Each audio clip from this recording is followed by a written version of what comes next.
অখিল গগৈ শ্ৰদ্ধেয় সভাপতি মহোদয়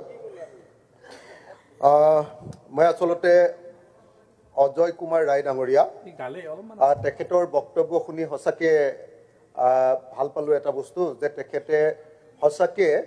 মানে অসমত থকা বেংগলী হিন্দু মানুহৰ যেটো সেন্টিমেন্ট হেতুক আজি উত্থাপন কৰিছে কিন্তু যদিও তেখেতে কেটামান কথা কৈছে যে নহয় ডি ভোটাৰটো কংগ্ৰেছী আনিলে কিন্তু আসলতে ডি ভোটাৰটো আহিছিলে 1996ত যেতিয়া অসম গণ পৰিষদ 97ত অসম গণ পৰিষদ অসমত ৰাজ্য চৰকাৰত আছিল আৰু কেন্দ্ৰত বাজপেয়ী চৰকাৰ বা বিজেপি চৰকাৰ আহিছিল গতিকে সেই ধন্যবাদটো সাগে এতিয়া গালিৰে ৰূপান্তৰ হ'ব কাৰণ এটো বিজেপিয়ে আৰু এজিপিয়ে কৰিছিল হা হেতু আৰু টিএন সেশন আমাৰ তেতিয়া হেৰি আছিল চিফ ইলেকশন কমিশনাৰ আছিল তেখেতৰ দিনত এই ঘটনাটো সংঘটিত হৈছিল আজিৰ দিনটো 267 জন এনেকুৱা ডিটেনশন কেম্পত মানুহ আছে 267 জন এনেকুৱা ডিটেনশন কেম্পত মানুহ আছে আৰু ডি ভোটাৰত এতিয়া নাম অন্তৰ্ভুক্ত হৈ থকা মানুহৰ সংখ্যাটো প্ৰায় 96,000 আজি এই দুইটা বিষয়ক লৈ যে ডিটেনশন কেম্পত ৰখা মানুহবিলাক আৰু ডি ভোটাৰত হাৰাশাস্তি হৈ থকা মানুহবিলাকৰ বিষয়ে আলোচনা হৈছে আৰু আমি সকলোৱে জনা দৰকাৰ যে ডি ভোটাৰত অকল হিন্দু বেংগলী বা মুছলমান মানুহ নহয় আমাৰ নেপালী মানুহ মানে গুৰখা আৰু কুচৰাজবংশী মানুহ আৰু আমি দেখিছো যে এইটো গোৱালপাৰাৰ এডোখৰ কি কয় আমাৰ হাজং মানুহ আৰু হেৰি কি কয় আমাৰ ট্ৰাইবেল কি কয় গাৰো মানুহ গাৰো হাজং কুচৰাজবংশী ৰাভাও এজন দুজন আছে ক'বাত আৰু হিন্দু বেংগলী আৰু মুছলমান সকলোকে এনেকৈ আমি দেখিছো যে ডি ভোটাৰৰ নামত এনেকে বিভিন্ন সময়ত গণ্ডগোল কৰি থকা হয় গতিকে মই ভাবো যে যিসকল ডি ভোটাৰ বুলি কথা নাই আৰু তেওঁলোকক এতিয়া এনআৰসি খন যেহেতু হৈ গ'ল গতিকে কোন বিদেশী হয় কোন স্বদেশী হয় ওলাই গ'ল আৰু যিবিলাক এনআৰসি যদি কোনোবাই কয় যে নহয় এনআৰসি খন শুদ্ধ নহয় তেতিয়াহ'লে সেইখনৰ যিখিনি আপোনাৰ কৰিবলগীয়া আছে সেইখনক যিখিনি সংশোধন কৰিবলগীয়া আছে সেইখন কৰক আৰু এনআৰসি খনত আমাৰ ইয়াতো এবাৰ সংসদতো আমাৰ বিধানসভাটো ইয়াতে মানে হেৰি কৰক দাখিল কৰক এনআৰসি পুৰা কপি আৰু আমি সবে এটো ৰিকমেন্ড কৰি দিও ইয়াতো বিধানসভাটো আৰু সেন্ট্ৰেল গভৰ্ণমেণ্টেও হেতু লৈ ল আৰু তাৰ পিছত বিদেশী সমস্যাটো চিৰদিনৰ কাৰণে শেষ কৰি পেলাও নহলে ডি ভোটাৰটোক লৈ বা আপোনাৰ ডি ভোটাৰটোক লৈ যি ধৰণৰ এতিয়া পলিটিক্স হৈ আছে যে মানুহবিলাকক বহসাকে মানে নিজে দেখিলে বেয়া লাগে আৰু ডি ভোটাৰৰ মই গোটেই কেছবিলাকৰ কাগজবিলাক চাই চাইছো ৰুল 50 আন্ডাৰত আমাৰ ডিটেনশন কেম্পটো হে বিষয় আছে ৰিলেটেড ডি ভোটাৰ দুইটাই কম মই হে 2 মিনিট মোৰ এই 1 মিনিট হৈছে হে 2 মিনিট হৈছে হে 3 মিনিট হল এই ৰব না অলপ অকণমান আপুনি সভাপতি আছে আপুনিও ইমান হুলস্থুল কৰিলে কেনেকৈ হ'ব আৰু অৱস্থা নহ'লেতো মই সদায় খেদাই খাই থাকোঁ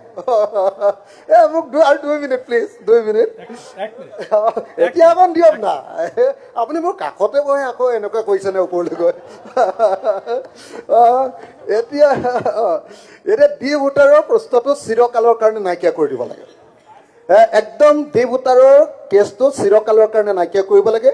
যদি ডি ভোটাৰত থকা কোনোবা মানুহ সঁচাকে বিদেশী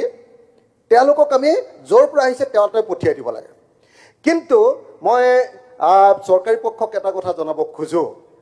যে আপোনালোকে চাব মোৰ প্ৰশ্নৰ উত্তৰতে দিছে যে সৰ্বানন্দ সোণোৱাল ডাঙৰীয়াৰ দিনতো যদি বিদেশী ঘূৰাই পঠিওৱাৰ সংখ্যাটো বেছি আছিলে হিমন্ত বিশ্ব শৰ্মা চৰকাৰৰ দিনত বিদেশী ঘূৰাই পঠিওৱাৰ সংখ্যাটো একেবাৰে কম হৈছে তৰুণ গগৈ দিনত তাতকৈ বহুত বেছি আছিলে ঘূৰাই পঠিওৱা যিবিলাক চিহ্নিত বিদেশী ইয়াত কি কাৰণে কৰিব পৰা নাই কাৰণ এটোৰ আটাইতকৈ ডাঙৰ হেঙাৰটো হ'ল যে বাংলাদেশৰ লগত আমাৰ কোনো এক্সট্ৰাডিশন ট্ৰিটি নাই মই ভাবো যে অসম বিধানসভাত এটো আমাৰ আজি এটা প্ৰস্তাৱ হ'ব লাগে আজিৰ দিনটোত যে বাংলাদেশৰ লগত আমাৰ বন্দী প্ৰত্যৰ্পণ চুক্তি এখন হ'ব লাগে আৰু তেতিয়া অমানৱীয়ভাৱে নহয় যে আমেৰিকাৰ পৰা যেনেকৈ আমাৰ ভাৰতীয় মানুহবিলাকক খেদি পঠিয়াইছে তেনেকৈ নহয় মানুহৰ নিচিনাকে বিশ্বগুৰু টকাৰ পাছতো ভাৰতীয় মানুহৰ যি দুৰৱস্থা হৈছে নহয় গোটেই পৃথিৱীয়ে দেখি লাজ পাইছো আমি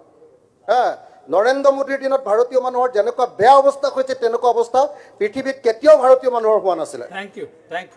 সেই অৱস্থা যাতে কোনো পধ্যে অসমৰ ক্ষেত্ৰত হ'ব নোৱাৰে আমি মানুহ যদি বিদেশৰ পৰা আহিছে তেওঁলোকো মানুহ গতিকে মানুহ হিচাপে সন্মান সহকাৰে তেওঁলোকক ঘূৰাই পঠিয়াম কাৰণ আমাৰ ইয়াত জাগা দিবলৈ আমাৰ নিজৰ কাৰণে মাটি নাই আমি নিজে ককাই ভাইৰ মাজত কাজিয়া কৰি আছো গতিকে আৰু লাষ্ট এতিয়া মই ডিটেনশ্যন কেম্পটো সম্পৰ্কে লাষ্ট কথাটো ক'ব কৈছোঁ ডিটেনশ্যন কেম্পটো এতিয়া গোটেই পৃথিৱীৰ মানৱ অধিকাৰ কৰ্মীবিলাকে কৈছে যে এইটো এটা ভয়াৱহ বস্তু পৃথিৱীৰ কোনো গণতান্ত্ৰিক দেশত ডিটেনশ্যন কেম্প থকা উচিত নহয় মই নিজে ডিটেনশ্যন কেম্প মানে আপোনালোকে জানে চাগে মই ডিব্ৰুগড় জেলত আছোঁ তাতো ডিটেনশ্যন কেম্প গুৱাহাটী যোৰহাট জেলত আছোঁ তাতো ডিটেনশ্যন কেম্প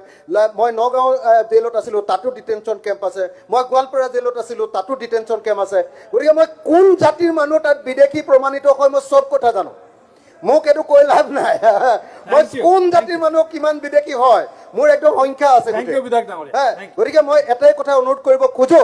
যে ডিটেনশ্যন কেম্পৰ ধাৰণাটো নাইকিয়া কৰি দিব লাগে আৰু ডিটেনশ্যন কেম্পত থকা যদি বিদেশী আছে তেওঁলোকক সম্পূৰ্ণৰূপে বিতাড়িত কৰিব লাগে আৰু স্বদেশী যিবিলাক আছে সেই স্বদেশীবিলাকক আমাক ইয়াত বসবাস কৰাৰ কাৰণে যোগ্যতা মৰ্যাদা সহকাৰে দিব লাগে আৰু বিশেষকৈ হিন্দু বেংগলী মানুহবিলাকক মই 71 চনৰ আগৰখিনি কথা কৈছোঁ দেই পিছৰখিনি আপোনালোকক আমি বিজেপিক দায়িত্ব দি দিছোঁ আগৰখিনি কথা কৈছোঁ 71ৰ আগত ৰখা যিমান হিন্দু বেংগলী মানুহ আছে তেওঁলোকৰ ওপৰতো যিটো অত্যাচাৰ হৈছে এইটো হ'বলৈ কেতিয়াও দিয়া উচিত নহয় মই সকলোকে ধন্যবাদ জনাই ডিটেনশ্যন কেম্প বন্ধ কৰিবৰ কাৰণে আহ্বান জনাইছোঁ মাননীয়